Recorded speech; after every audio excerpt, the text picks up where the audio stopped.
When purchasing a new mountain bike, the question that typically goes to the top of the list is, should I get a hardtail or a full suspension? And what's the main differences? In this video, I'm going to attempt to answer those questions by showing you the difference between the two bikes and giving you some buying tips. Let's first go over what a hardtail is. And if you're a more experienced mountain biker, just hang with me for a minute and I'll cover this from the real basics and get a little bit more complex as we go along. A hardtail is a bike that has no suspension in the back. There's no shock, there's no pivots, everything is firm. As opposed to a full suspension where there is a shock, there's pivots, which allows the rear wheel to absorb bumps. When you talk about a hardtail, you typically refer to a bike that has a suspension fork. A bike with no suspension at all is commonly referred to as a rigid bike, meaning that there is no suspension fork and no rear suspension in the back. Hardtails are typically used for cross-country type riding. That is riding that does not involve a lot of big jumps and a lot of drops.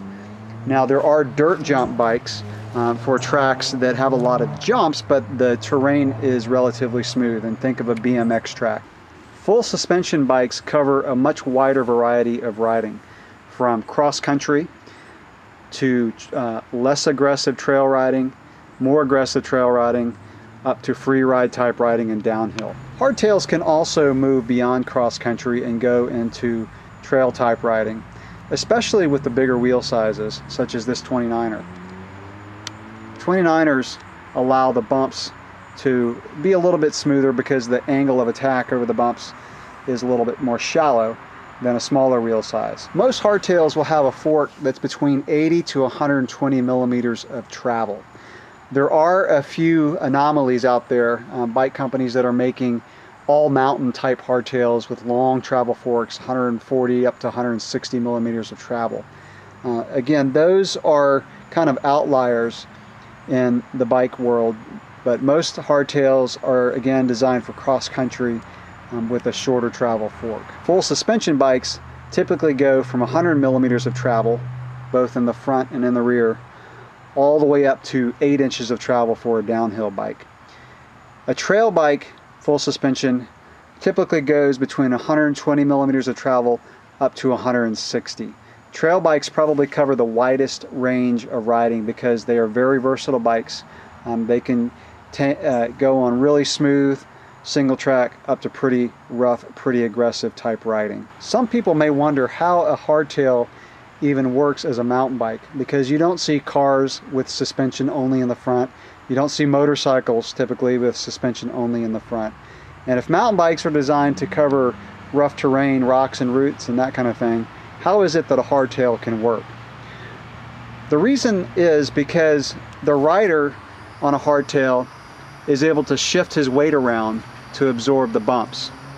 When you go over a bump, when your front wheel hits the bump, your weight is behind the obstacle that you're hitting. Once your back wheel goes over the obstacle, your weight is already past it. So the front wheel gets pushed over a bump and the rear wheel gets pulled over a bump. That allows the rear wheel to bounce up a little bit better and give you a little bit more control than if the front wheel hit an obstacle with no suspension. And just as a side note, that's the reason why controlling the front wheel is so important when riding a mountain bike. Your rear wheel can slide around a little bit and you're going to be fine. If your front wheel slides, then you have a more likely chance of falling. Controlling the front wheel is very important, and typically what happens to the front wheel will happen to you. If the front wheel really gets hung up on a bump, there's a much better chance that you're going to endo.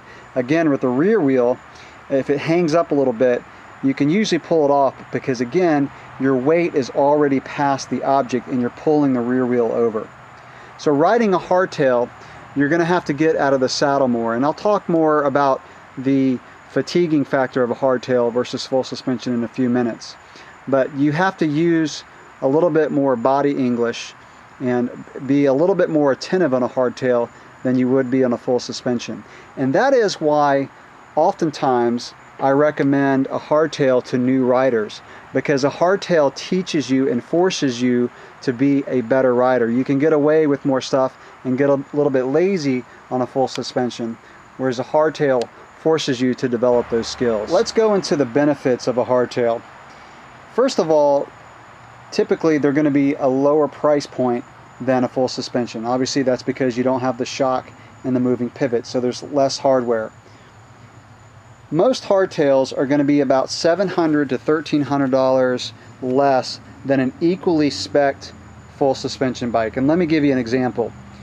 The 2015 Specialized Epic Expert retails for $6,300. The Stump Jumper Hardtail Expert is $5,000. Those have about the same components on them, whereas the full suspension is $1,300 more. Another example is the Giant XTC Advanced 2751. That is a $4,125 hardtail. The Giant Anthem Advanced 2751 has pretty much the same components, and that costs $4,850. So that's a $725 difference. With most mainstream bike companies, you're going to need to spend about $2,000 to get a decent full suspension bike, one that's I would classify as a real mountain bike. If your budget is below $2,000, you really need to go with a hardtail, so you can get something that's durable, that's relatively light, and that's going to be a real mountain bike made by a real mountain biking company. So the lowest amount of money that you can really spend on a hardtail is about $600 to get a real mountain bike. On my YouTube channel, I reviewed a Giant Talon, which comes in, they start at about $600, and that's a good example of a pretty low budget bike that's still going to be a good quality ride. Another benefit to a hardtail is going to be lower maintenance. You don't have the pivots that need to be serviced or the shock. The shock on a full suspension bike is going to need some routine maintenance. It's really not that hard, and I do have a service video on my channel that shows you how to do that.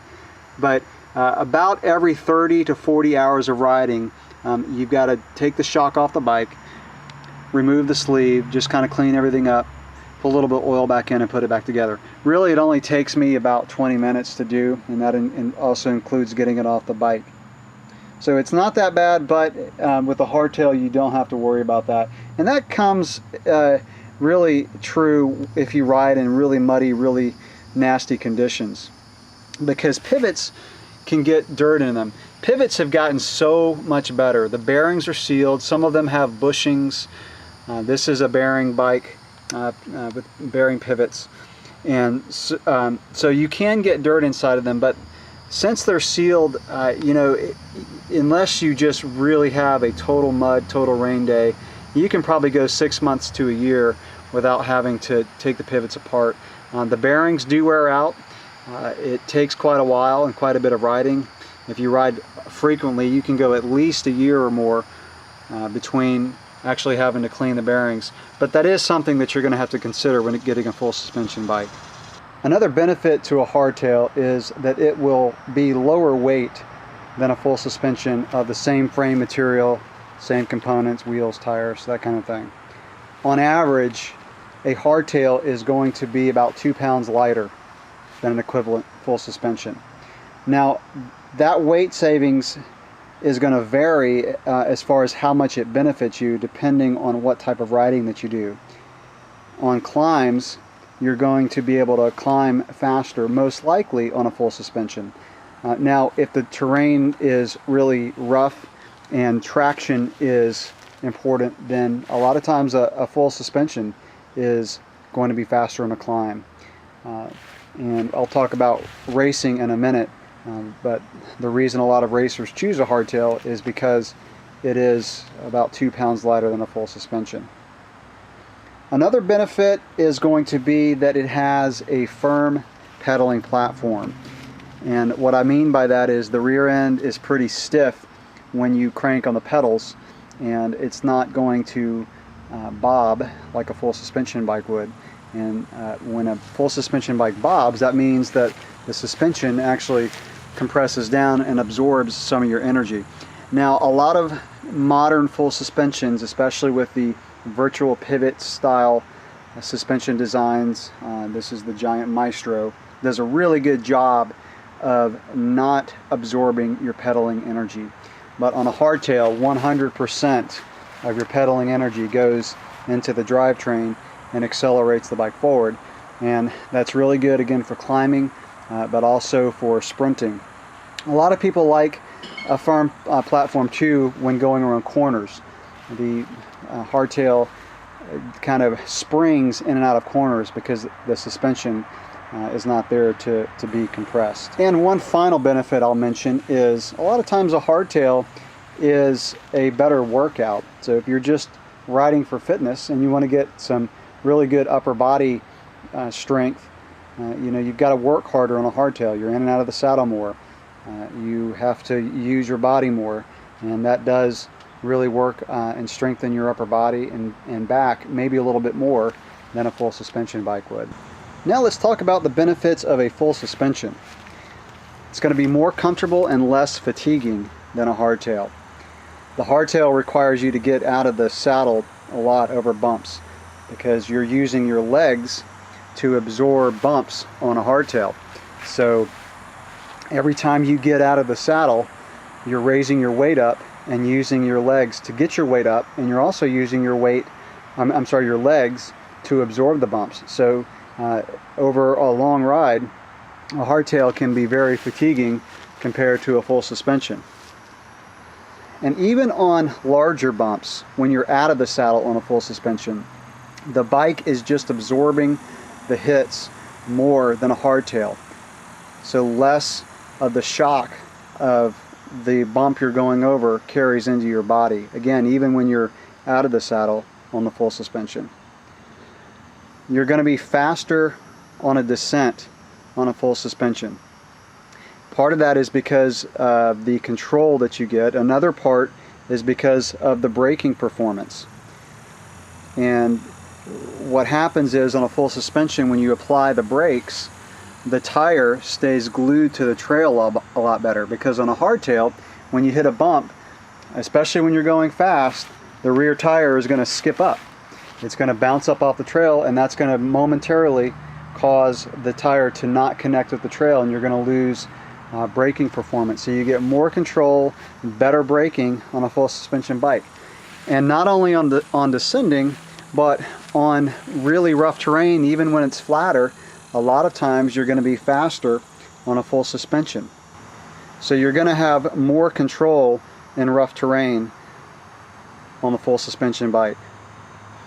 And I mentioned the traction when braking. You also get good traction when cornering on a full squish bike because, again, the tire is able to really stay glued to the trail and not skip up like a hardtail. Now let me discuss the type of riding that a hardtail and a full suspension is better at. First of all, let's go to racing. When racing in the mountains, a lot of time a hardtail is going to be the better choice because you can make up more time on a climb than you could on a descent. So if the track is not very rough, where you don't need the extra traction that a full suspension would give you on climbs, you can typically get up faster. One, because the weight is lower, and two, because of the really firm pedaling platform. And when you jump out of the saddle, like I said earlier, all of your power is going to go right to the drivetrain. Now this may sound counterintuitive, but I've found that I'm actually faster on flatter terrain on a full suspension bike because, for example, where I live has lots of roots, and so I'm able to stay in the saddle and really power and crank over those roots than getting out and getting bounced around. And so most of the time my lap times are faster on a full suspension bike. Trail riding is the term used to cover most of the type of riding that mountain bikers do. And trail riding covers a wide variety of conditions, from rolling terrain rough and chunky terrain. It can be flat, it can be lots of climbs and descents. It's the type of bike that I think most people are going to ride. Trail bikes range from 120 to 160 millimeters of travel, and I've got a video that really talks about the difference between cross-country and trail bikes. I'm not going to go into that here, but for most trail type applications, the full suspension bike is going to be the way to go, because again, it's a lot of variety. You may not know what type of terrain you're going to encounter on a ride, or you may want a bike that just does everything, from rough trails with long descents to just your local trails that may be more rolling and flatter. So again, trail bikes generally are full suspension bikes. That doesn't mean a hardtail can't make a good trail bike. It's going to take a little bit more work. It may be more fatiguing, but it's going to be a bike that can still cover a lot of variety, and you may not be as fast on the descents, and it may not be quite as fun because you're having to work harder. But a 29er hardtail especially is a pretty versatile bike. And I had mentioned fatigue earlier as a factor in less fatigue on a full suspension bike. And if you've had back problems, you probably are going to want to go with a full suspension bike. A lot of that shock that would go into your spine gets absorbed by the bike. Now, I've ridden with guys who have had back problems and like a hardtail better because they're out of the saddle a lot more. But I think generally, if you've had back problems, especially if you've ever had back surgery, you are probably going to want to lean towards a full suspension bike. So let me wrap this up by giving some buying advice out there. And I've mentioned a few things, but let me mention a few more things and sum up some of the points that I've made. Two of the most important factors when buying a bike is your budget and the type of riding you're going to do. Like I mentioned before, if your budget is more or less than $2,000, unless you're buying used, you're probably going to want to get a hardtail. The type of terrain that you ride is very important to consider also when you're buying a bike. So if you ride in really rough terrain with lots of rocks and roots, that kind of thing, you're going to be somewhat limited on a hardtail. Doesn't mean you can't do it, but you're going to be somewhat limited in how fast you can ride and how much control you're going to have. Now, if you're buying a bike that's going to be a commuter type bike, a dirt road, gravel road type bike, a mountain bike, then most likely you're going to want to get a hardtail. The hardtails are a lot better on roads and dirt roads generally than a full suspension bike.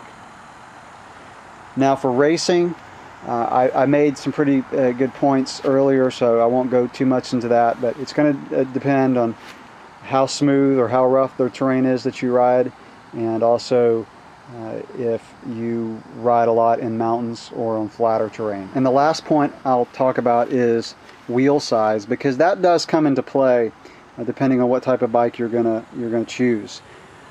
Most of the time for hardtails, I recommend a 29er. The only reason I wouldn't is because maybe you're really short or you ride in super tight trails. But even still, 29ers have pretty short chain stays, and chain stays is the length of this bar right here. The shorter that bar is, the better the bike's going to handle, the more agile it's going to be.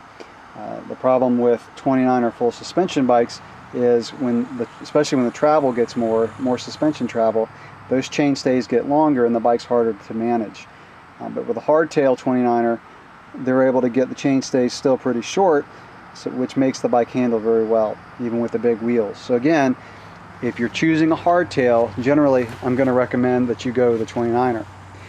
Now, for full suspension, it's really going to depend on the type of riding that you do, your height, that kind of thing. For cross-country bikes and cross-country race bikes, generally I think a 27.5 is going to be good if you ride tight trails, so lots of turns and that kind of thing. If your trails are more wide open, I think a 29er is probably going to be the way to go. 29ers are very stable at speed. if you're not turning a lot. I ride a lot of tight trails, and I prefer the 27.5. It's not as cut and dry for cross-country full suspension as far as 27.5 or 29er. My recommendation is try to get a test ride a buddy's bike, that kind of thing. If you can ride both wheel sizes, I think that's going to be the way to go, because that's really a matter of preference. Now for trail bikes, again, longer travel, 120 to 160 millimeters of suspension travel, I think the 27.5 is the best wheel size. You know, most of the bikes coming out today in the trail bike category are 27.5. That's because, like I mentioned before, this chainstay can get really long the more suspension travel you add to a bike. So I think that your bike's going to handle better with 27.5 wheel sizes. Now, if you're very tall and you still want a trail bike, then 29ers are good. But you know, for example, Giant made the Trance 29er for the past few years. In 2015, they're not making any anymore. That was their 29er trail bike. They only make it the Trance now in a 27.5. So wheel size does come into play when you're choosing between a hardtail and a full suspension.